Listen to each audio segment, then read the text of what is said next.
So Digital Extremes calls me up. Yo, Mylan, you know how you like playing Warframe and you've made lots of Warframe videos? We've got an idea for you. How about we pay you to play a game you like and to watch Tennocon live and even make a video about it afterwards? My response, yeah, let me think about that. Yeah, that's probably the easiest bag I've got in the last decade of doing YouTube. Sure thing, I love Warframe. Just in case it's not obvious, this is a sponsored video about Warframe from Digital Extremes about Tennocon, but I still stand by my opinion of what I said about this on the live stream. Well, I don't know why, but they're paying me to do the same thing tomorrow. Don't tell anyone. I probably would have done it for free, okay? Don't tell them that. With that said, if you haven't played Warframe, you can check it out by clicking the link in the description below. It is truly, actually free to play. It's on all platforms, including iOS. And this video is going to cover my first experience with Tennocon. I watched it live over on Twitch and give my thoughts on different aspects of it. But I think if I was to truly summarize it with my best aggressively Australian positivity, it would be this. I will say this. It's so good, it pisses me off. Because I feel like this is what game companies should be. Just truly talented, passionate people from the top down, from the CEO down to the bass guitarist. Just not giving a f anyone thinks and just doing what they love.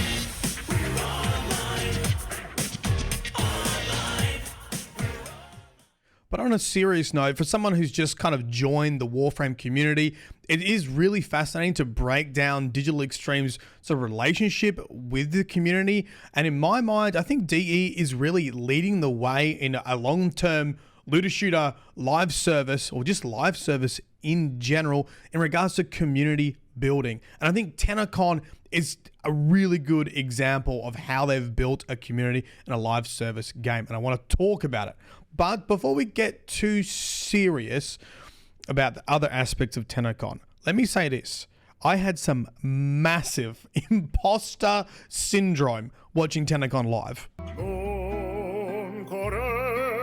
He's a streamer.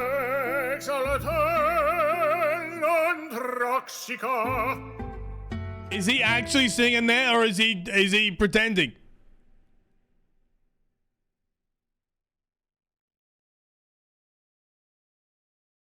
He's an opera singer. Okay, well, guys, this is my last Warframe stream because I don't have enough talent to be hanging out here. See you later, bye-bye. Okay, so please leave a like and a comment on this video before DE realize I have like negative music talent. And on that note of talent and music, let's talk about the Tennocon Concert. They put on an actual concert on day one.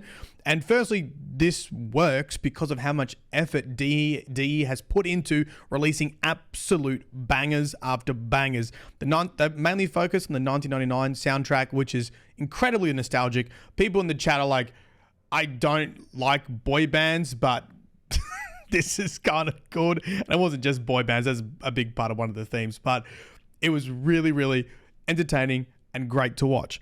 But in my mind, it was not just entertainment. It was not just there to showcase the music of the game, although that was enjoyable, because it wasn't just professional musicians on stage. There were developers and I guess you'd say management themselves. The concert opened with Steve Sinclair, the CEO of Digital Extremes, playing guitar. The CEO on stage, opening it with a guitar. Oh, they could crash. 42 months.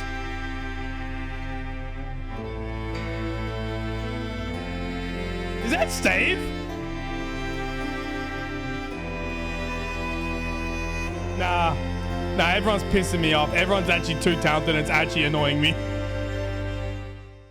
And it wasn't just the CEO up on stage. Reb, the creative director, was also up on stage slapping the bass. And I'm assuming other developers were mixing there too. So I think everyone would have been on staff, right? But some are professional musicians, and I think others are developers. And you've got the CEO and the creative director, being part of this concert. They didn't have to put on a concert. And I think when you think of like a lot of conventions, you think, well, this is just an advertising campaign to drum up hype for whatever the next expansion is. And sure, like we'll get to that. Like Tennocon does do announcements, but they put on a concert, in my opinion, for the fans as a gift from Digital Extremes to the community. And that's really how it comes across. And I think it's really important when you get leadership up on stage being a part of that even like reinforces that even more, because they're taking valuable time out of their crazy days leading a company to practice playing guitar, to practice delivering a concert to the community. And my impression was, okay, this is a gift to us. This is a thank you to the community. And I'm sure if you're part of the Warframe community, you probably perceived it that way too. And it is definitely their aim, because this is exactly what the president said about Tennocon. The whole purpose of this is what they said. Tonight will be an evening of memory. Tonight will be an evening with a glimpse of the future. But more than anything, tonight is a celebration of the connection between Digital Extremes and this great community that we have here tonight. So I think without a doubt, Tennocon Concert was very successful in genuinely saying thank you. From DE to the players, a thank you for playing our game. And that thank you came from the very top. I think that's important for why they're involved. It comes from the CEO, it comes from the creative director, it comes across as very genuine and appreciative of people just playing Warframe. And I also think the other side effect of the Tennocon Concert is it's just something very special about seeing like multi-talented people. I think when you think of video games, like, oh, they're obviously talented, like they're good at making a game. But then you see them like play guitar or do something else, like it kind of makes you jealous, huh? You're like, dude, stop being so good at everything.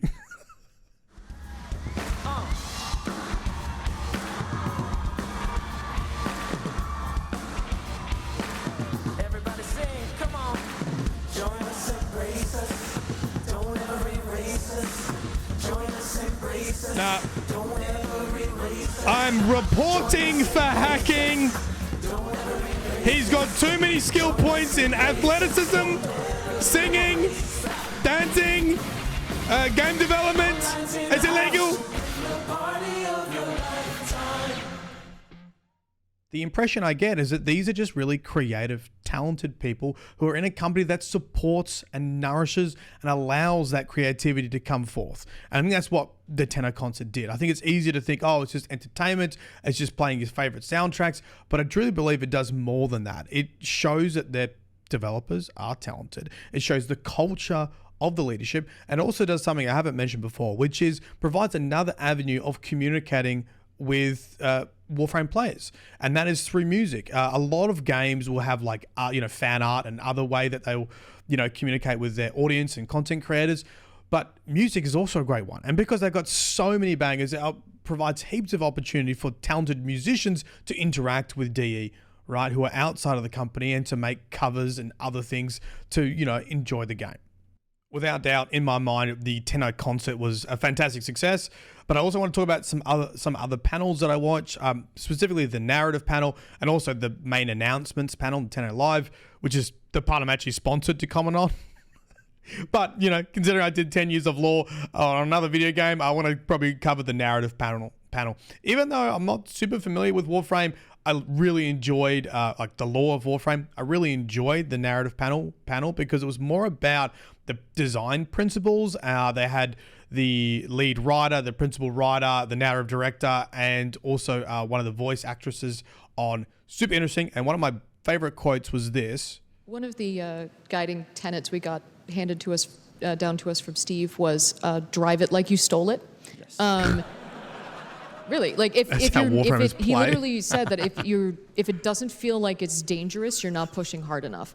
And And I think this idea is perfectly encapsulated by the Kim system, which is essentially like MSN Messenger. You guys had that, right? MSN Messenger when you were a kid.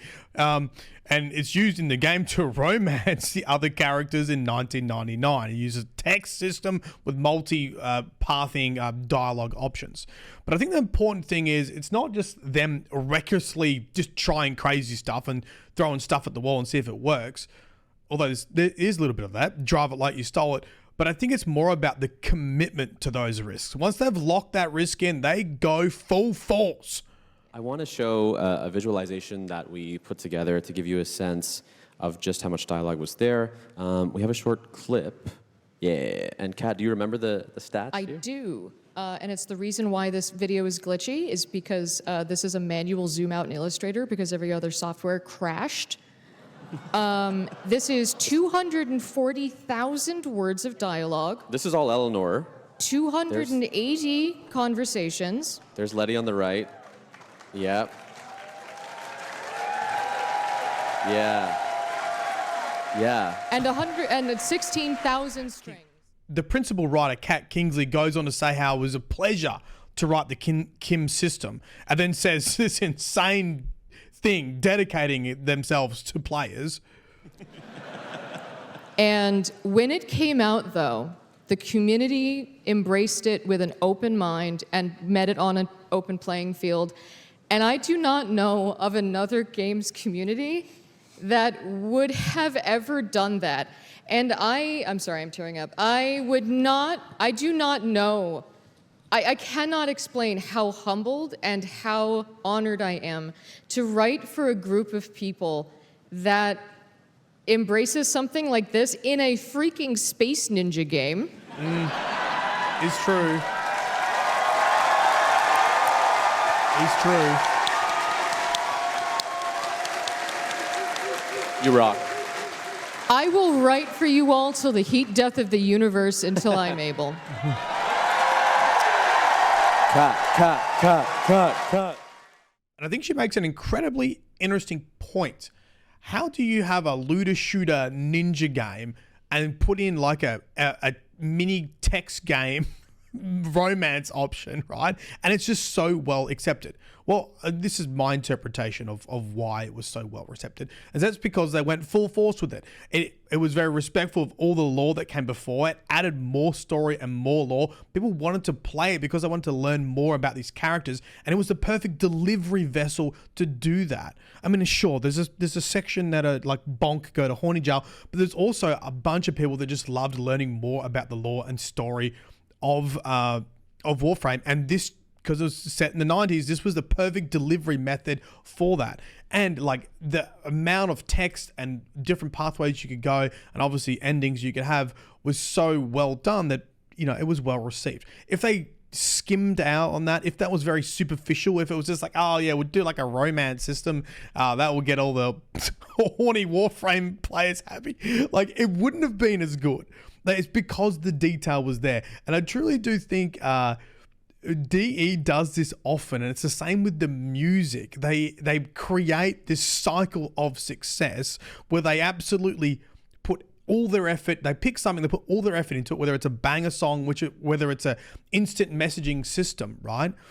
And then it's received well because players respect how much effort went into it, and you know, it goes down well.